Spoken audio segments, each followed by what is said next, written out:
States strongly supports Macedonia's aspirations to become a full member of NATO. За Република Македонија има само еден пат кон НАТО. Соединетите американски држави силно ја поддржуваат Македонија во незините евроатлантски аспирации. Изјави денеска во Охрид Роберт Гейтс, американскиот секретар за одбрана на 10-тиот јубилеен годишен состанок на министрите за одбрана од земјите од југоисточна Европа, вклучени во 7 процесот. Букурешт беше разочарување за сите нас кога Македонија не ја доби поканата за членство во алијансата. Двете земји мора итно да најдат решение за името што е во најдобар интерес за двете страни, изјави на пресконференцијата американскиот секретар за одбрана Роберт Гейтс. We encourage Macedonia and Greece to find an immediate solution to the name issue, which is in best interest of both parties and the region. Ги охрабруваме Македонија и Грција да најдат итно решение за прашањето со името, кое што е во најдобар интерес за двете страни и за регионот.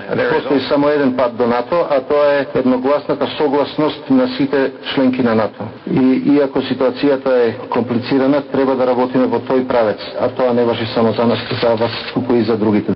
Премиерот на Република Македонија Никола Груевски посочи дека Република Македонија останува длабоко посветена на вредностите на регионалната стабилност и е максимално подготвена да ја сподели својата одговорност со останатите земји членки на НАТО и Европската Унија.